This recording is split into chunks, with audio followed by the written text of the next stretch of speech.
श्रीमत्सद्गुणशालिनं चिदचिदिव्याप्तं च दिव्याकृतिं जीवेशाक्षरमुक्तकोटिसुखदं नैकावताराधिपं ज्ञेयं श्रीपुरुषोत्तमं मुनिवरेर्वेदादिकीर्त्यं विभुं तं मूलाक्षरयुक्तमेव सहजानन्दं च वन्दे सदा। सहजानंद स्वामी महाराजनी जय, अक्षर पुरुषोत्तम महाराजनी जय, भगतजी महाराजनी जय, शास्त्रीजी महाराजनी जय, योगीजी महाराजनी जय, प्रमुख स्वामी महाराजनी जय। નીલકંઠ વર્ણીની વન વિચરણ યાત્રામાં ગઈકાલે આપણે નીલકંઠ વર્ણીએ દક્ષિણ ભારતનો જે પ્રવાસ શરૂ કર્યો ત્યાં સુધીની વાત આપણે જોયેલી. ઉત્તર ભારત, પૂર્વ ભારત, બાંગ્લાદેશ, નેપાળ, તિબેટ, ચીન આ બધા જ દેશોને પાવન કરતાં કરતાં નીલકંઠ વર્ણી એ પોતે જ્યારે દક્ષિણ બાજુ જઈ રહેલા ત્યારે ગઈકાલે આપણે સેવકરામનું આખ્યાન જોયું કે સેવકરામ નામના એક સાધુને એમણે જે સેવા કરી, કોઈ ઓળખાણ નીલકંઠ વર્ણીને એમની સાથે હતી નહીં, પરંતુ ભાગવતના શ્લોકો, ભગવાનના મહિમાના, ભગવાનની લીલાના શ્લોકો આ સાધુ ખૂબ સુંદર રીતે ગાતો અને વર્ણીને એ બહુ ગમી જતું. એટલે વર્ણી પોતે એની સાથે ચાલતા ભગવાન આપણને સમજાવે છે કે મદ ભક્તા યત્ર ગાયંતી તત્ર તિષ્ઠામિ નારદ. ભગવાને પોતે શાસ્ત્રમાં લખ્યું છે કે નાહમ વસામી વૈકુંઠે, કે હું વૈકુંઠ લોકમાં પણ ભગવાન કે વાસ કરતો નથી. નાહમ યોગીના હૃદયે પી છે, યોગીઓના હૃદયની અંદર પણ હું રહેતો નથી, પરંતુ મારું સરનામું ક્યાં આગળ છે? મદ ભક્તા યત્ર ગાયંતી તત્ર તિષ્ઠામિ નારદ, કે જ્યાં આગળ મારા ભક્તો એ મારા ગુણગાન ગાય છે ત્યાં આગળ અમે સદાય નિવાસ કરીને રહીએ છીએ. તો ભલે આના અંતરમાં એવું ભક્તપણું નહોતું, પરંતુ છતાંય આ ભગવાનના મહિમાની વાતો એ પોતે ગાતો રહેતો. અંદર એ પોતે આમની જે સેવા કરી એની ગઈકાલે વાતો આપણે બહુ વિસ્તૃત રીતે જોયેલી. પરંતુ 2 મહિનાની સેવા પછી પણ આ વર્ણીનો કોઈ પણ પ્રકારનો ગુણ એ આ સેવકરામને આવ્યો નહીં. ત્યારે વર્ણીને લાગ્યું કે હવે આની પાછળ સમય બગાડવો એ વ્યર્થ છે. એક તો એ સાજો થઈ ગયો છે એટલે હવે નહીં છે આવો. માટે નીલકંઠ વર્ણીએ એના સંગનો ત્યાગ કર્યો. પ્રથમના 10મા વચનામૃતની અંદર શ્રીજી મહારાજે આ સેવકરામની પોતે જે સેવા કરેલી એની વાતો જાતે કહી છે. અને પછી મહારાજે લખ્યું એ કૃતજ્ઞ હતો કે કર્યા કૃત્યને ન જાણનારો, માટે અમે એનો ત્યાગ કરીને ચાલી નીસર્યા. ત્યારે નીલકંઠ વર્ણી આપણને સમજાવે છે કે આપણી ઉપર આવી રીતે ભગવાનના પણ અનંત ઉપકાર છે. હવે એનો બદલો જો પાછો આપણે ન આપીએ તો આપણે પણ કૃતજ્ઞ ઠરીએ. કૃતજ્ઞ જો સેવક રામ જાણ્યો તો પાપી કૃતજ્ઞ જન જે હથે જરૂર તેથી હરિ દૂર જાશે. આપણે પણ જો સેવક રામ જેવા કૃતજ્ઞ થઈએ તો ભગવાન આપણાથી દૂર જતા રહે. આપણા માટે કૃતજ્ઞપણું શું? તો સ્વામી એમની વાતોમાં સમજાવ્યું કે ભગવાને આવો અમૂલ્ય મનુષ્ય દેહ ભજવા માટે આપ્યો, અને એ મનુષ્ય દેહથી જો આપણે ભગવાન ન ભજીએ તો સ્વામી કે આપણે પણ આદિ ઇન્દ્રિયો મળે એવી નથી. આજે દુનિયાની અંદર ગમે તેટલા રૂપિયા આપવામાં આવે તો પણ ભગવાને આપેલી આંખ એ કોઈ આપી શકે એમ છે? કાચનો કટકો ફિટ થઈ શકે, દૂરથી લાગે આંખ જેવું, પણ આ આંખ જેવી રીતે ફોટા પાડે છે બધા, એવા ફોટા એવી આંખ પાડે ડૉક્ટરની ફિટ કરે એ પાડી શકતી જ નથી. મોહન સ્વામી ઘણીવાર વાત કરે છે કે એક ભાઈ એમને મળવા માટે આવેલા, છીંક આવી એ ભેગું જ નાકનું ટેરવું છે નીચે પડી ગયું. કારણ કે નાક એમનું કંઈ કપાઈ ગયું હશે, એટલે અકસ્માતમાં, જેમ બીજાના નાક કપાય છે એવી રીતે નહીં, પરંતુ અકસ્માતની અંદર નાક કપાઈ ગયેલું. અને પછી હવે નાક જતું રહે એટલે કંઈ સારું તો લાગે નહીં શરીર, એટલે એમણે પ્લાસ્ટિક સર્જરી કરાવી અને આ ટેરવું ફિટ કરાવેલું. પરંતુ આવી રીતે જોરથી છીંક આવી, આમ તો ધ્યાન રાખીને ખાતા હશે પણ આ એકદમ આવી ગઈ હશે, અને જરા જોરથી આવી એટલે નીચે પડી ગયું ટેરવું. વળી વાવી લઈને આપણે ચોંટાડી દીધું, પાછું સેટ થઈ ગયું. અને મોહન સ્વામીને આ જોયું કે આ શું કાર્યક્રમ થયો, એટલે પૂછ્યું તો સ્વામી કે આ અકસ્માતની અંદર આવી ઈજા થયેલી, એટલે હવે આ નાકની આવી રીતે સર્જરી કરાવી છે. પછી મોહન સ્વામી પૂછ્યું કે તમને આ મોગરો ને બધું તમારે આગળ મૂકવામાં આવે તો સુગંધ આવે? કે ના, કે એની કંઈ સુગંધ આવે નહીં આ ટેરવાથી. પછી કે ગટર આગળ તમે ઊભા હો તો એની ગંધ આવે? કે એ ના આવે, સ્થિત પ્રજ્ઞ થઈ ગયેલા, ગંધે ના આવે ને સુગંધે ના આવે. તો જો આ ભગવાને એક આ નાકના ટેરવાની અંદર કેટલી બધી સુગંધ મૂકી છે, કેટલી બધી સુગંધ આપણે લઈ શકીએ છીએ. હવે વિજ્ઞાન આજે આટલું બધું આગળ વધ્યું, પણ એવું નાક એ બની શકે એવું નથી. એવું કહેવાય છે કે આપણી આંખો છે એ 80 લાખ જુદા જુદા રંગ પારખી શકે. 80 લાખ રંગ આપણી આંખ સામે મૂકવામાં આવે તો પારખી શકે. જુદા લીલો રંગ કેટલો બધો આપણે છે, છતાં પણ ખબર પડી જાય કે આ ભાઈ આ આસોપાલવના પાંદડાનો લીલો રંગ, આ આંબાના પાંદડાનો લીલો રંગ, આવો યા પછી બદામના પાંદડાનો લીલો રંગ. રંગ તો લીલો જ કહેવાય, પણ આ કેવું આમ તરત ક્લાસિફાઈ કરી નાખે કે ભાઈ આ લીલો રંગ છે પણ આ જુદો કે. તો એવા તો 80 લાખ જુદા જુદા રંગ આપણી આ નાનકડી આંખો ભગવાન એવી બનાવી છે કે પારખી શકે. હવે આવી આંખ એ વિજ્ઞાન હજી સુધી એ બનાવી શક્યું નથી. આપણા કાન એવું કહેવાય છે કે 3 લાખ જુદા જુદા અવાજ પારખી શકે છે. કૂતરા, ગધેડા, બલાડા, આ તે બધું જે કંઈ હોય બધાના અવાજ એને ખબર પડી જાય. અને 3 લાખ આપણે તો બહુ ઓછા સાંભળ્યા છે હજી તો, કારણ કે બહુ એવા પ્રાણીઓ તો આપણને કે મળતા નથી. અને આ રીતે, પરંતુ એની કેપેસિટી એટલી છે, આપણા શરીરમાં જે ભગવાન એક મુઠ્ઠી જેટલું યકૃત બનાવ્યું છે. હવે એના માટે એવું કહેવાય છે કે લગભગ જુદી જુદી પ્રકારના 200 કેમિકલ્સ એ શરીરમાં પોતે તૈયાર કરે છે. હવે કેવી નાની ફેક્ટરી, છતાં હવે કેટલું બધું પ્રોડક્શન કરે છે. આજે એક તમારે કંઈક બનાવવું હોય તો કેટલી મોટી ફેક્ટરી નાખવી પડે. અહીંયા એમ્સ ઓક્સિજન છે, ઓક્સિજનના સિલિન્ડરો તૈયાર થાય છે. હવે કેટલી મોટું તંત્ર આખું ઊભું કરવામાં આવ્યું છે, કેટલી જમીન જોઈએ, કેટલા કારીગરો, કેટલા એને સંભાળે, ત્યારે માંડ આ એક કેમિકલ બને. ત્યારે ભગવાને આ મુઠ્ઠી યકૃતની અંદર એવી રચના કરી છે કે 200 કેમિકલ બની જાય અને કોઈ દિવસ હડતાલ બડતાલ કંઈ પડે નહીં. અને રો મટીરિયલ દાળ ભાત રોટલી શાક જે નાખવું એ નાખો પણ એ તૈયાર થઈ જાય. બાકી આમાં તો અમુક જ રો મટીરિયલ ચાલે, બીજું આવે તો પછી કંઈક તૃતીયમ બની જાય કેમિકલ. જે બનાવવું એ ના બને, બીજું જ બને. પણ આ તો તમે જે નાખો એ નાખો, પરંતુ એ 200 કેમિકલ તૈયાર થઈને નીકળે અને આપણને પોષણ આપે છે. તો સ્વામી કે આ શરીર એવું મહારાજે બનાવ્યું છે કે આવી રીતે એનું કોઈ પણ વસ્તુ એ હજી સુધી વૈજ્ઞાનિકો બનાવી શક્યા નથી. લોહીનું એક ટીપું જે આપણા શરીરમાં બને છે એવું એ ટીપું પણ હજી વિજ્ઞાન બનાવી શક્યું નથી. કેવી ફેક્ટરી છે, દાળ ભાત રોટલી શાક એક બાજુ નાખો બીજી બાજુ લોહી થાય છે. કઈ ફેક્ટરી દુનિયામાં એક એવી કે એક બાજુ આવું નાખીએ આપણે અને બીજી બાજુથી આમ લોહી નીકળે? આ ગાયોને જુઓ કેવું બનાવ્યું છે, ઘાસ ખાઈને દૂધ આપે. હવે એવી ફેક્ટરી કઈ દુનિયામાં નથી. ત્યારે આ બધી ભગવાનની આવી વિશિષ્ટ રચના એવો આ મનુષ્યને આપણને પ્રાપ્ત થયો છે. પણ સ્વામી કે એ શાના માટે છે? ભગવાન ભજવા માટે છે. આ હરફરવા મોજ શોખ માટે, ખાવા પીવા માટે નથી. કારણ કે ખાવા પીવા જ માટે જો આપણને મનુષ્ય દેહ ભગવાને આપવાનો હોય તો જો પછી પશુનો એના કરતાં વધારે સારો છે. કારણ કે એનો કોઈ નિયમ નહીં કે શું ખાવું, કેમનું ખાવું, કેટલું ખાવું.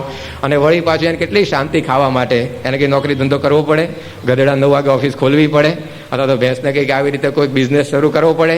કેટલી નિરાશ છે ને ખાવા પીવાની, એને મળી જ જાય જમવાનું 2 ટાઈમ કે 3 ટાઈમ જેટલું ખાવું હોય એટલું. તો જો ખાવા પીવા જ માટે આ મનુષ્ય દેહ ભગવાનને આપવો હોય તો પછી આપણને ઢોર ના બનાવ્યા હોત. પરંતુ કંઈક વિશેષ હેતુ છે આ મનુષ્ય દેહ માટેનો. જો હરવા ફરવા જ આ મનુષ્ય દેહ આપ્યો હોય ગાડીઓમાં, વિમાનોમાં, તો પછી એ પણ પશુઓને અત્યારે તો મળે છે. તમે જોતા હશો ઘણા લોકો આવી રીતે કૂતરા બલાડા ગાડીઓમાં બેસાડીને નીકળતા હોય છે ફરવા. પોતાના બાપને વૃદ્ધાશ્રમમાં મૂકી આવ્યો હોય અને કૂતરાની ગાડીમાં બેહીને ફેરવતો હોય. તો આવી પ્રકારે જો હરવા ફરવા માટે આ બધું આપ્યું હોત આપણને, તો એ પણ પશુના દેહમાં તો થઈ જ શકે છે હરવા ફરવાનું. તો આ હેતુ આપણને આ છે આ મનુષ્ય દેહનો. ભાગવતમાં જેમ લખ્યું કે માત્રાર્થમ છે ભવાર્થમ છે યાત્મને કલ્પનાય છે.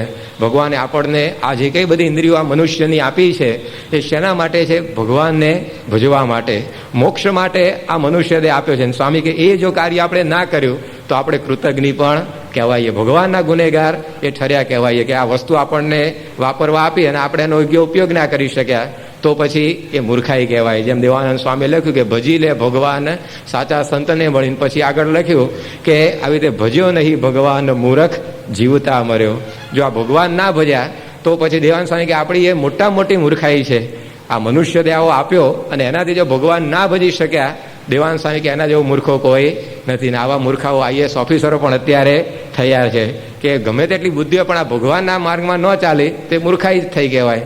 તમે સરસ મજાનું ફ્રીજ લાવો ને એમાં કપડાં આચવીને મૂકો તો એ કેટલી મૂર્ખાઈ કહેવાય ને. કોઈ કહે કે ભાઈ કપડાં ક્યાં છે? કે ફ્રીજમાં આચવીને મૂકી રાખ્યા છે.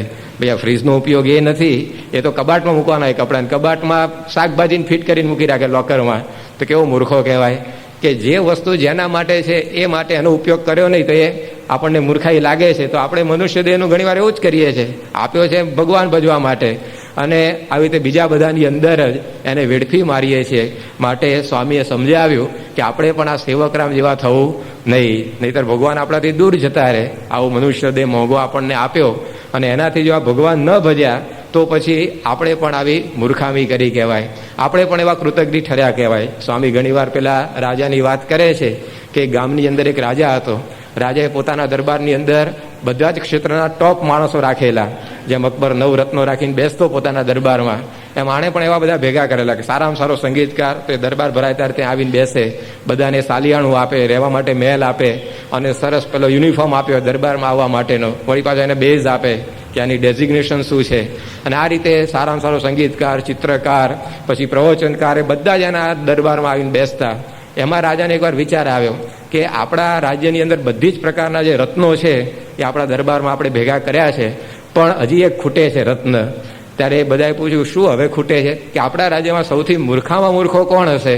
મૂર્ખ શિરોમણી હજી આપણા દરબારની અંદર મૂકવાનો બાકી છે, માટે કે એને ગોતી લાવો. એટલે સૈનિકો બધા નીકળ્યા મૂર્ખાને શોધવા માટે. હવે આ બહુ અઘરું કામ છે, હોશિયારનો શોધવા પરીક્ષા એટલે તરત ખબર પડી જાય, પરંતુ આ કામ થોડુંક કપરું, કારણ કે એકને લઈને આવતા હોય કે આના જેવો તો મૂર્ખો કોઈ નહીં હોય, ત્યાં બીજો પાછો એનાથી ચડે એ મૂર્ખાઈ કરતો દેખાય, એટલે પેલા આને ઝાલે, ત્યાં વળી આગળ જાય ત્યારે વળી પાછો કોઈ એને ટપી જાય એવો દેખાય. એટલે સૈનિકો બધા હેરાન થઈ ગયા અને મૂર્ખો મળે નહીં રાજ્યમાં.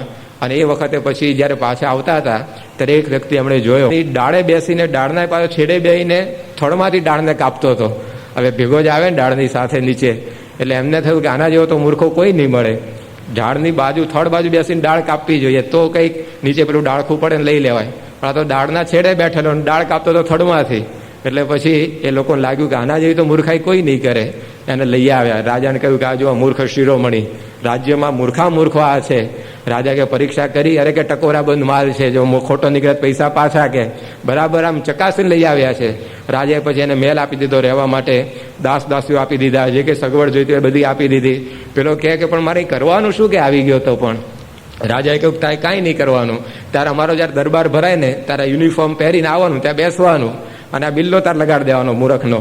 એને પાટિયું આપી દીધું, મૂર્ખ શિરોમણી ફલાણા કરીને. અને પછી પેલા કે પણ ક્યાં સુધી મારે અહીંયા રહેવાનું?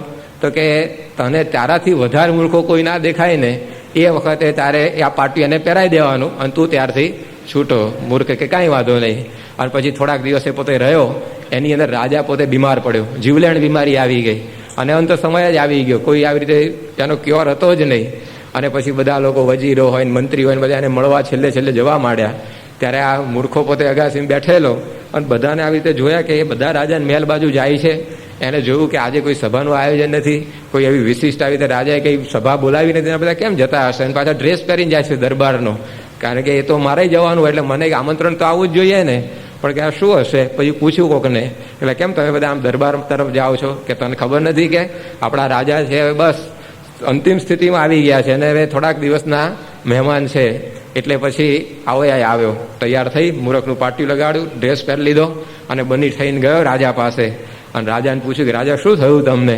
રાજા કે બસ હવે લાંબી સફરે જઈએ છીએ, કે બસ એક બહુ લાંબી યાત્રાનો પ્રારંભ હવે થવાનો છે. પેલાના આશ્ચર્ય, કારણ કે રાજા 2 દાડા બહાર જવાનો હોય તો કેટલી બધી તૈયારીઓ કરે, નાસ્તાના બધા ડબ્બા બંધા, હાથી ઘોડા આ તે બધું તૈયાર થઈ જાય, બધા એના સૈનિકો ભેગા હાલવા માટે તૈયાર થઈ જાય. અને એને થયું કે આ લાંબી યાત્રાની વાત કરે છે, તૈયારી તો કઈ રાજ્યમાં દેખાતી નથી. એટલે પછી આવી રીતે પૂછ્યું રાજાને મૂર્ખાએ કે રાજા તમે વાત કરો છો લાંબી યાત્રાએ જવાની, પણ તૈયારી તો મને કઈ દેખાતી નથી. ત્યારે રાજા કે આમાં તો છે ને પહેલેથી જ તૈયારી કરવી પડે. હવે કે છેલ્લે કઈ તૈયારીઓ થાય ને? આ યાત્રા એવી છે કે આમાં પહેલેથી તૈયારીઓ કરવી પડે, છેલ્લે ઘડીએનું કંઈ કામ ના આવે. ત્યારે પેલા મૂર્ખાએ કહ્યું કે રાજા તમને ખબર હતી કે આની અંદર પહેલેથી જ તૈયારી કરવી પડે, છેલ્લી ઘડીનું કાંઈ કામમાં ના આવે? ત્યારે રાજા કે હા, કે મને ખબર તો હતી કે આમાં પહેલેથી જ તૈયારી કરવી પડે, પણ કે શું કરું, હું કંઈ કરી શક્યો નથી. જ્યાં રાજા બોલે ત્યાં પેલા પોતાનું પાટિયું ગાળી રાજાને પહેરાવી દીધું. આખી સભા ચોંકી ગઈ કે શું કરે છે તું? આ રાજાને મૂર્ખનું પાટિયું પહેરાવી દીધું. ત્યારે પેલાએ કહ્યું મેં તો રાજાએ જે કહ્યું તું ને એ જ કર્યું છે. રાજાએ મને કહ્યું હતું કે તારા કરતાં વધારે મૂર્ખો કોઈ દેખાય ને ત્યારે એને આ પહેરાવી દેવાનું. તો મને આ રાજા વધારે મૂર્ખો લાગ્યો મારા કરતાં. પેલા કહ્યું કેમનું? કે આવી રીતે મૂર્ખો રાજાને તું કહે છે? કે જુઓ, રાજાને ખબર જ હતી કે શેના માટે આવી રીતે આ યાત્રા માટે શું તૈયારી કરવાની, અને એ પહેલેથી તૈયારી કરવાની એ એને ખબર હતી, છતાં પણ એ કરી નહીં તો હવે એનાથી મૂર્ખો શું કહેવાય? માટે આ પાટિયું મેં એને પહેરાવી દીધું. રાજાએ કહ્યું કે આપણે બધા આને મૂર્ખો સમજતા હતા, પણ ડાયો આવ્યા છે જે સમજવાનું છે પોતે સમજીને બેઠું છે કે આ મનુષ્ય દેહથી ખરેખર કરવાનું શું છે. એમ સ્વામી પણ આપણને સમજાવે છે કે આપણા જીવનની અંદર ભગવાને પણ જ્યારે આવો મનુષ્ય દેહ આપણને આપ્યો છે ત્યારે વેડફી મારવો ને વિષય ભોગવવાની અંદર, હરવા ફરવાની અંદર જેમ ઋષભદેવ ભગવાન એના પુત્રોને કહ્યું કે નાયમ દેહો દેહ ભાજામૃ લોકે કષ્ટાન કામાન અર્હતે વિડભુજામ્યે તપો દિવ્યમ પુત્ર કાયેન સત્વમ શુદ્ધ્યસ્માદ બ્રહ્મ સૌખ્યમ ત્વનંતમ. પોતાના 100 દીકરાઓની સભા કરી ઋષભદેવ ભગવાને, ઘર સભા એને ચાલુ કરેલી, એને સમજાયેલું કે આ કરવા જેવું છે. એટલે એણે પોતાના 100 પુત્રને ઉપદેશ આપ્યો કે હે પુત્રો, આ તમારો જે મનુષ્ય દેહ એ તમને વિષય ભોગવવા ભગવાને આપ્યો નથી, કારણ કે વિષય ભોગ એ તો વિષ્ટાના ખાનારા ભૂંડને પણ પ્રાપ્ત થાય છે. માટે વીડ ભુજામ એટલે કે વિષ્ટાના ખાનારા જે ભૂંડ હોય એ પણ વિષય તો ભોગવે છે, એ પણ ખાય છે, પીવે છે, હરે છે, ફરે છે, બધું જ કરે છે. તો આના માટે કે આ મનુષ્ય દેહ નથી, માટે આ દેહ કરીને તમે એવું દિવ્ય તપ કરજો કે જેથી તમને ભગવાનનું અનંત સુખ પ્રાપ્ત થઈ જાય. તો આ વિષય ભોગવવા માટે ભગવાને આપણને આ કંઈ દેહ આપ્યો નથી, કારણ કે તો પશુઓ નહીં મળે છે. ભેંસ પણ સવારે ઉઠે એમ માણસ પણ ઉઠતો હોય છે, ભેંસ પણ ખાય અને માણસ પણ ખાય, ભેંસ પણ પછી આવી રીતે ઊંઘે, માણસ પણ સૂઈ જાય, ભેંસ પણ બધું એનું કુટુંબ કબીલું મોટું કરે, માણસ પણ રીતે એના કુટુંબનું આવી રીતે પોષણ કરે, અને ભેંસે મરી જાય, માણસે મરી જાય. વિશેષ શું રહ્યું? આ જો આટલું જ માણસ પોતે કરે તો પછી એનામાં અને પશુમાં કંઈ વિશેષતા રહી નહીં. તો એના માટે આ દેહ નથી. એકવાર જેમ આપણે વાત કરેલી કે પેલા ધણિયાળી ગામમાં રહેતા હતા અને ધણિયાળી બહાર ઓટલે બેઠેલી, ધણી અંદર ખાતો હતો. એમાં કોઈ બળદ ખરીદવા આવ્યો અને પૂછ્યું કે તમારા ઘરની અંદર કેટલા બળદ છે, અમારે લેવા છે. તો પેલી પત્નીએ કહ્યું કે અમારા ઘરમાં 3 બળદ છે. કે પેલો ધણી આમ કોળીઓ ખાતો હતો ને મૂકી દીધો, બહાર આવ્યો કે કેમના ગપ્પા મારે છે, કે આપણે 2 બળદ જ છે અને ત્રીજો લઈ આવી ક્યાંથી, નવો ખરીદી લાવી કે શું? એટલે પૂછ્યું કે લે તું કેમ આમ ગપ્પું મારે છે, આપણા ઘરમાં 2 જ બળદ આપણે રાખીએ છીએ અને તું ત્રીજો લઈ આવી ક્યાંથી? ત્યારે એની પત્નીએ કહ્યું કે 2 બળદ છે, એક ખેતરમાં રહે છે અને એક ઘરમાં રહે છે. કે કોઈ દાડ તમે મંદિરમાં ગયા, કોઈ દાડ પૂજાપાઠ કરી, કોઈ દાડ ભક્તિ કરી, માળા ફેરવી, ત્યારે પેલા બળદમાં તમારામાં ફેર શું રહ્યો? એ ખાય છે તમે ખાઓ છો, એ ઊંઘે છે તમે ઊંઘો છો, એમાં કંઈ ફેર રહ્યો નથી. ત્યારે આવું જો ભક્તિ ના હોય જીવનમાં તો આ દેહ મનુષ્યનો જે મળ્યો એનો કોઈ અર્થ રહેતો નથી. માટે શ્રીજી મહારાજ આપણને સમજાવે છે કે આ સેવકરામ જેવો આપણે પણ આ કૃતજ્ઞપણાનો ગુણ અંગીકાર કરવો નહીં. ભગવાને આ મનુષ્ય દેહ આપ્યો છે તો એને ભગવાનની ભક્તિ કરીને આપણે સાર્થક કરી દેવો. ત્યારે એ રીતે વર્ણી પોતે આ સેવકરામની સેવા કરી અને હવે ત્યાંથી આગળ નીકળ્યા અને ત્યાંથી પછી કાંચી નામની નગરીની અંદર પધાર્યા. ભારતમાં જે 7 પુરીઓ કહેવાય છે કે કાશી છે, કાંચી છે, અયોધ્યા છે, દ્વારકા છે, તો આ 7 પુરીમાંની એક પુરી એટલે કે નગરી આ કાંચી છે. અને કાંચી અને કાશી એ બેને શિવના નેત્રો ગણવામાં આવે છે. તો એવી પવિત્ર આ નગરીમાં નીલકંઠ વર્ણી પોતે પધાર્યા. ત્યાંથી પછી પોતે શ્રીરંગ ક્ષેત્રની અંદર ગયા અને શ્રીરંગ ક્ષેત્રમાં 2 મહિના સુધી પોતે ત્યાં આગળ રહ્યા. અનેક લોકોને દર્શન વગેરેનો આ લાભ આપીને કૃતાર્થ કર્યા. ત્યાંથી પછી શ્રીજી મહારાજ એ સેતુબંધ રામેશ્વર પોતે પધાર્યા. ત્યાં પણ 2 માસ સુધી એ પોતે રહ્યા અને ત્યાર પછી નીલકંઠ વર્ણી ત્યાંથી આગળ એ પોતાનું પ્રસ્થાન કરે છે. એ વખતે વનની અંદરથી પોતે પસાર થતા હતા, પરંતુ એવું ઘનઘોર વન હશે કે એની અંદર 4 દિવસ સુધી વર્ણી ચાલ્યા તો પણ એમને જળ કે અન્ન કાંઈ મળ્યું નહીં. તેમાં ચાલ્યા પ્રભુ દીન 4, જળ ફળ નવ પામ્યા આહાર. પાણી પણ મળ્યું નહીં, ફળ ફળાદી પણ મળ્યા નહીં. અને આવી રીતે 4 દિવસ સુધી વર્ણી પોતે લાગટ ઉપવાસ કરતા કરતા એ આગળ પહોંચ્યા. ત્યારે 5મે દિન વિચરતા પાવ, એક આવ્યું છોટું તળાવ. 5મા દિવસ એક નાનકડું તળાવ એ આ વર્ણીની નજરે પડ્યું અને ત્યાં આગળ નીલકંઠ વર્ણીએ પોતે સ્નાનાદિક પોતાની વિધિ કરી, પોતાની પાસે જે શાલિગ્રામ હતા એની પૂજા કરી અને ત્યાંથી પરબોળિયાની ફળીઓ, એક સામાન્ય ધાન એમને પ્રાપ્ત થયું, એને શેકીને એમણે પોતે શાલિગ્રામને ધરાવ્યા અને ત્યાર પછી પોતે પણ એ અંગીકાર કર્યું અને એ રીતે આ 5મો દિવસ પણ પસાર થયો. 6ઠે દિવસે જ્યારે બપોરનો સમય થયો ત્યારે એક વડ વર્ણીની નજરે આવ્યો અને વડ નીચે જઈ અને વર્ણી પોતે એ ત્યાં આગળ બેઠેલા. બાજુમાં એક કૂવો હતો, એ કૂવામાંથી પોતે થોડુંક પાણી સિંચી લાવ્યા, એનાથી પોતે સ્નાન વિધિ કરી નિત્યકર્મ પોતાનું પૂરું કર્યું અને ત્યાર પછી વર્ણીને લાગ્યું કે આપણે હવે ભગવાનને પણ સ્નાન કરાવીએ. પોતાની પાસે જે શાલિગ્રામ હતા એને પણ એક પાંદડા ઉપર એમણે મૂક્યા અને નીલકંઠ વર્ણી એ જ્યારે શાલિગ્રામને નવરાવા બેઠા ત્યારે જળ નામ્યું ભરીને કઠારી, તે તો શોષી ગયા બધું વારે. જેવું પાણી શાલિગ્રામ ઉપર પડે તરત એ શાલિગ્રામ બધું જ પાણી એ શોષી જાય. ત્યારે નીલકંઠ વર્ણીને લાગ્યું કે આ ભગવાનને જુઓ તો ખરા કેટલી તરસ લાગે છે કે જેટલું કંઈ પાણી આપણે એમને ધરાવીએ છીએ એ બધું જ પોતે પી જાય છે. ત્યારે એમને વિચાર થયો કે એવી તરસ લાગી તેને જ્યારે હશે ક્ષુધા પણ લાગી ત્યારે. જો આ તરસ લાગી છે તો ભૂખ પણ લાગી હશે ને ભગવાનને.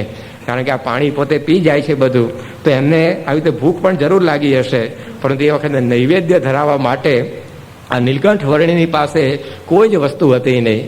શું ભગવાનને આવી રીતે જમાડવા માટે એમને અર્પણ કરવું એ કાંઈ એમની પાસે હતું નહીં. એવે અવસરે આવ્યા મહેશ, અંગે કાપડીનો ધરી વેશ, બેઠા નંદી ઉપર સિદ્ધનાથ, સતી પાર્વતી હતા સાથ.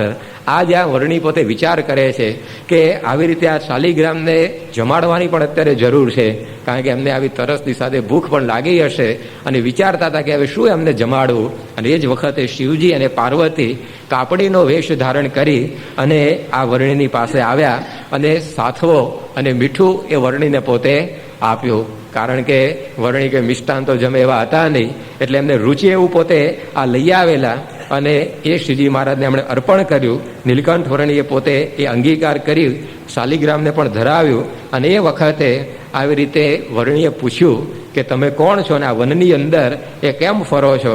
ત્યારે આવી રીતે શિવજી પોતે કહે છે કે હું આવી રીતે શિવ છું અને આ મારા પત્ની એ પાર્વતી છે. અને એ વખતે વર્ણીએ કહ્યું કે તમે અહીંયા શા માટે આવ્યા? ત્યારે પછી આ શિવજી કહે છે કે તમે જ્યારે નાના હતા ત્યારે નારાયણ સરોવરની અંદર કાયમ સ્નાન કરવા જતા. હવે એ સમયની અંદર બ્રહ્મા, વિષ્ણુ અને અમે બધા એ આપના દર્શન કરવા માટે આવેલા, અને એ વખતે હું અમારા પત્નીને લીધા વગર આવેલો. અને પછી મેં ઘેર જઈને એમને વાત કરી કે આજે તો આવી રીતે પૂર્ણ પુરુષોત્તમના દર્શન કરીને આવ્યો છું. ત્યારે એણે મને ગૃહસ્થનો ધર્મ સમજાવ્યો કે એકલા એકલા ફરવા તમારથી જવાય નહીં, કે મને પણ ભેગી લઈ જવી જોઈએ, અને તમે કેમ એકલા જતા રહ્યા? અને આવી રીતે મને આ બધા વેણ એમણે સંભળાવ્યા.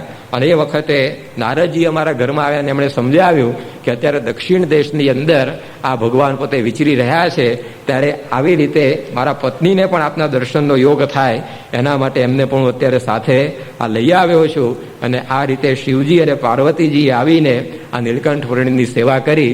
નીલકંઠ વર્ણીએ પણ એમની ઉપર કૃપા દ્રષ્ટિ કરી અને જાણે વરદાન આપ્યું કે તમે અમારી આટલી સેવા કરી છે તો તમને પણ અમે કાયમ થાળ થાય એવું કરી આપશું. અને જુનાગઢનું મંદિર જે શ્રીજી મહારાજે તૈયાર કર્યું, જ્યાં ગુણાતીતાનંદ સ્વામી 40 વર્ષ મહંત રહેલા, ત્યાં આગળ શિવજીની એમણે મૂર્તિ પધરાવી છે. શિવજીનું આમ લિંગ જ હોય મહાદેવની અંદર, મૂર્તિ કાંઈ હોય નહીં, પરંતુ શ્રીજી મહારાજે પોતે શિવજીની મૂર્તિ ત્યાં આગળ પધરાવી છે. રોજ 2 ટાઈમ શ્રીજી મહારાજની સાથે એ પણ પોતે થાળ જમતા થઈ ગયા. એકવાર ભગવાને થાળ જમાડ્યો મીઠું ને સાથો, એમાં તો શ્રીજી મહારાજે કાયમ એમને પાકા થાળ જમવાની વ્યવસ્થા કરી આપી. તો આવી પ્રકારે ભગવાન એવા દયાળુ છે કે એમની અલ્પ આપણે જો સેવા કરીએ તો કાયમના દુઃખ એ બધા આપણા ટાળી નાખે છે. તો અહીંયા પણ આ શિવજી અને પાર્વતીજીએ આવી અલ્પ સેવા કરી નીલકંઠ વર્ણીની, પરંતુ એ નીલકંઠ વર્ણીએ કાયમ એમને આવા પાકા થાળી વ્યવસ્થા કરી આપી. આ બીજી બધી જ જગ્યાએ શિવજીના લિંગ દેખાય, પરંતુ મહારાજે મૂર્તિ પધરાવી અને ત્યાં આગળ આવી વ્યવસ્થા કરી. ત્યારે આ ભગવાનની દયાળુ પ્રકૃતિનો પણ આપણને ખ્યાલ આવે. અને સાથે સાથે આ પ્રસંગની અંદર નીલકંઠ વર્ણીની ભક્તિ પણ આપણને દેખાય છે. એમને તરત વિચાર આવ્યો કે આ પાણી બધું જો શાલિગ્રામ શોષી જાય છે તે ભૂખ્યા પણ થયા હશે. ભક્તિ વગર આવો વિચાર આવે નહીં કે આ કેમ શોષી જતા હશે પાણી, હશે કે હવે બધા 2 ડબલા લાવણ રેડી દઈએ એટલે તૃપ્ત થઈ જાય. પરંતુ વર્ણીને વિચાર આવ્યો કે આ ભગવાન ભૂખ્યા પણ થયા હશે. તો જો આ ભક્તિ એમના અંતરની અંદર હતી. હવે પોતે સ્વયં ભગવાન હતા, પરંતુ આપણને પણ એ શીખવાડે છે કે આવી ભક્તિથી ભગવાન પ્રસન્ન થતા હોય છે. તો આવી નીલકંઠ વર્ણીની ભક્તિ એ પણ આપણને અહીંયા દેખાય છે. અને એ જ ભક્તિ પરંપરાની અંદર આજે આપણે ગુણાતીત સત્પુરુષોને પણ જોઈએ છીએ કે સાક્ષાત એ ભગવાનનું સ્વરૂપ છે, છતાં પણ 24 કલાક એ અખંડ શ્રીજી મહારાજની ભક્તિ કરતા રહે છે. ભક્તિ આવી રીતે એમને કેટલી સિદ્ધ થઈ ગઈ છે. મહારાજ એમના અંગોંગમાં આવી ગયા છે, પોતે મહારાજનું રૂપ બની ગયા છે, છતાં પણ ભક્તિ એમની ચૂકાતી નથી. દાસત્વ ભાવ એ ભગવાન પ્રત્યે અખંડ એમના અંતરમાં દેખાયા કરે. એકવાર યોગીજી મહારાજ ગોંડલ મંદિરમાં દર્શન કરવા માટે ઉપર સાંજે ગયા હશે અને ઠાકોરજીને સરગવાનું શાક એ ધરાવવામાં આવેલું. ત્યારે યોગીજી મહારાજે ટકોર કરી કે સાંજે છે ને સરગવાનું શાક ઠાકોરજીને ધરાવવું નહીં, કારણ કે સાંજનો થાળનો સમય 20 મિનિટનો જ હોય, અને સરગવાની શીંગો તો ચૂસી ખાવ ને તો વાર વધારે લાગે ને ભગવાન ઓછું જમી શકે. માટે કે આવા શાક છે બપોરે બનાવે, જ્યારે 1.5 કલાકનો થાળ થતો હોય ત્યારે કે આવા શાક બનાવે. કેટલી સૂક્ષ્મ દ્રષ્ટિ! આપણને તો કંઈ આ નજરમાં જ ના આવે, બધા ભક્તિ હોય અને આવા બધા સૂક્ષ્મ વિચારો આવતા હોય છે. એકવાર ઠાકોરજીને એક સંતે આવી રીતે પેંડો ધરાવ્યો અને પછી ઉકાળો ધરાવવા જતા હતા. યોગીજી મહારાજે તરત કહ્યું, ગુરુ આવું ન કરવું, કે પહેલા ઉકાળો ધરાવો પછી પેંડા ધરાવે, કારણ કે પેંડો ખવડાવે પછી ઉકાળો ધરાવશો તો ઉકાળો મોડો લાગે ઠાકોરજીને. હવે આવો વિચાર આપણને આવે? આવો વિચાર યોગીજી મહારાજને કે પહેલા આપણે જેમ પેંડો ખાઈએ ને પછી દૂધ પીએ તો આપણને મોડું લાગે છે, તો ઠાકોરજીને કંઈ એવું નહીં થતું હોય. તો આવી પ્રકારની આ સૂક્ષ્મ ભક્તિ એ યોગીજી મહારાજના જીવનની અંદર દેખાય. શાસ્ત્રીજી મહારાજ કહેતા કે વલ્ભાચાર્યને જેવી આ કૃષ્ણ ભગવાનના વિશે ભક્તિ હતી, એવી જ ભક્તિ આ યોગીજી મહારાજને ઠાકોરજીના પ્રત્યે છે. અને એમની ભક્તિથી મહારાજ એમને વશ વર્તા હતા. અત્યારે જે સ્વામી શ્રી હરિકૃષ્ણ મહારાજ રાખે છે એની એટલી બધી સેવા યોગીજી મહારાજે કરેલી છે કે એ મૂર્તિ એ યોગીજી મહારાજ કે એ પ્રમાણે બધા સંકલ્પો પૂરા કરતી. ભાવનગરમાં એકવાર સ્વામી પધારેલા અને બધા હરિભક્તોએ કહ્યું કે આજે તો સાક્ષાત મહારાજને જમાડો. ત્યારે યોગીજી મહારાજ કહે છે મહારાજ તો સાક્ષાત જમે જ છે રોજ, કે એ આપણને દેખાતું નથી. પરંતુ બધા હરિભક્તોએ આગ્રહ કર્યો. યોગીજી મહારાજ કહ્યું આપણે તો વિનંતી કરશું, ભગવાનને એવા દર્શન આપવા હશે તો આપશે. અને યોગીજી મહારાજ બધો થાળ મૂકીને પડદો પાડીને એવા મીઠા ભાવથી ને હલકથી ગાવા માંડ્યા. અને જ્યારે થાળ પૂરો થયો ત્યારે બધી વસ્તુ અંદરથી ઓછી થઈ ગયેલી. શ્રીખંડની વાડકીમાં પણ આંગળી બોળી હોય ઠાકોરજી એવી પ્રકારના ચિહ્ન બધા અંકિત થઈ ગયેલા. ત્યારે બધાને પ્રતીતિ આવી કે યોગીજી મહારાજ જ્યારે થાળ જમાડે છે ત્યારે સાક્ષાત મહારાજ પોતે જમતા હોય છે. તો આવી ભક્તિથી ભગવાન એમણે પોતે એવા વશ કરી લીધેલા. તો આવી સૂક્ષ્મ ભક્તિ એમના જીવનમાં બધી હતી. આજે પણ સ્વામી કેટલી બધી પ્રવૃત્તિઓ કરે છે, પરંતુ અખંડ એમને આ મહારાજની આવી રીતે અનુસંધાન, મહારાજને એક ક્ષણ પણ પોતે ભૂલતા નથી. એકવાર લંડનમાં બધા યુવકોએ કેક બનાવેલી અને સીધી ઠાકોરજીને ધરાવવા આવે. પેલી થાળીમાં ઉપર બનાવી હોય ને, સ્વામી કહે કે તમે ખાવ ત્યારે આવી રીતે ખાવ છો, કે આમાં ઠાકોરજીને ખાતા કેમનું ખાવ? માટે એક કટકો કરીને પછી ધરાવવાનો હોય ઠાકોરજીને. કારણ કે આપણે ત્યારે ખાઈએ ત્યારે ઓછી થાળી લઈને સીધું બચકા ભરીએ છીએ. તો સ્વામીને વિચાર આવ્યો, કોઈને આવ્યો નહોતો, પરંતુ આવી પ્રકારની આ સ્વામીની ભક્તિ કે તરત એમને આ ઠાકોરજીનું અનુસંધાન. એકવાર ગોંડલમાં સ્વામી પધાર્યા અને મોડું થઈ ગયેલું, લગભગ 1 વાગી ગયો હશે. અને જેવી ગાડી મંદિરમાં પ્રવેશી, ડ્રાઈવરે તરત આમ હોર્ન માર્યો કે બધાને ખબર પડે કે સ્વામી આવી ગયા. સ્વામીએ તરત હાથ ઉપર હાથ મૂક્યો અને અટકાવ્યો કે હોર્ન મારવા નહીં અત્યારે, કે 1 વાગ્યો છે, ઠાકોરજી પડી ગયા હોય, જાગી જાય. તો આ એમની ભક્તિ. આપણે કેટલી ધમાલ કરી નાખીએ ઘરમાં ઠાકોરજી પડી ગયા હોય તોય. ત્યારે આવી પ્રકારનો સૂક્ષ્મ વિચાર એ આપણને આવતો નથી, પરંતુ આ સત્પુરુષ એના જીવનની અંદર ભક્તિ આપણને દેખાય. એનું જીવન જોઈએ ત્યારે આપણને ખબર પડે કે કેમની ભક્તિ આપણે પણ કરવાની છે. યોગીજી મહારાજ એકાદશીનો દિવસ હોય એમને તો નિજડા ઉપવાસ હોય, છતાં પણ 5 થાળ મોટા લાંબા લાંબા એ અવશ્ય પોતે ઠાકોરજી આગળ બેસીને ગાય. આપણે જમવાનું હોય તો થાળ ગાવાનો ઉત્સાહ આવે આપણને, પરંતુ જો આપણે એકાદશી હોય ને ઉપવાસ હોય ને તો ઠાકોરજીના વગર કેલેન્ડરે ખબર પડી જાય કે આજે એકાદશી લાગે છે. કારણ કે થાળ એવો સામાન્ય જ બનાવ્યો હોય, કારણ કે આપણે જમવાના એટલે બહુ માથાકૂટ કરીએ નહીં. પરંતુ યોગીજી મહારાજને આવો ભાવ આગ્રહ કરી અને મહારાજને પોતે જમાડે, ત્યારે આવી ભક્તિ આ સત્પુરુષોના જીવનમાં આપણને દેખાય છે. લોકો કહે છે કે ભાઈ પ્રમુખ સ્વામી મહારાજ ભગવાન થાય છે, યોગીજી મહારાજ ભગવાન થયા, પરંતુ એનું જીવન જે ત્યારે ખબર પડે કે કેવી પ્રકારે આદર્શ ભક્ત થવું ને એમના પાસેથી શીખવાનું આપણે છે. ભગવાનની તો ક્યાં વાત, સદાય ઠાકોરજીના દાસ થઈને સેવક થઈને પોતે રહેતા હોય છે. સન્માનનો પ્રસંગ હોય તો હરિકૃષ્ણ મહારાજને આગળ કરવાના. હમણાં યુનોમાં ગયા વર્ષે સ્વામીશ્રી પધાર્યા તો પહેલા ઠાકોરજીનો અંદર પ્રવેશ કરાવડાવ્યો અને પછી પોતે પધારેલા. બિલ ક્લિન્ટનને મળ્યા તો સ્વામીએ ઠાકોરજીની સ્પેશિયલ ઓળખાણ કરાવી. જે ઇન્ટરપ્રિટર હતા એને કહ્યું કે આ ઠાકોરજીની એમને ઓળખાણ કરાવો. કોફી આનંદ યુનોના મહામંત્રી એને મળ્યા તો સ્વામીએ જે ઇન્ટરપ્રિટર હતા એને કહ્યું કે એમને મહારાજના કાર્ય અને જીવનની કંઈક વાતો કરો. ત્યારે આવી પ્રકારનું જ્યાં જ્યાં આવું સન્માન હોય તો પણ ઠાકોરજીને જ સદાય આગળ પોતે રાખે છે. કેનેડાની પાર્લામેન્ટમાં જ્યારે સ્વામી પધાર્યા, આખા ઇતિહાસની અંદર એ દેશના પહેલી વાર આવા કોઈ હિન્દુ ધર્મગુરુએ પાર્લામેન્ટમાં પધારતા હશે. આવું જબરજસ્ત સ્વામીનું સન્માન ત્યાં આગળ થયું. અને એ વખતે ત્યાંનો સ્પીકર હતો જ્હોન ફ્રેઝર, એને જાહેરાત કરી કે આપણે સ્વામીને વિનંતી કરી પોતે ઊભા થાય અને આપણને બધાને દર્શન આપે. ત્યારે સ્વામીએ બાજુમાં કર્યો કે તમે ઊભા થાવ, કે તમારા હાથમાં ઠાકોરજી છે, પહેલા ઠાકોરજીના બધાને દર્શન કરાવો, કે આ સન્માન ઠાકોરજીનું થાય છે.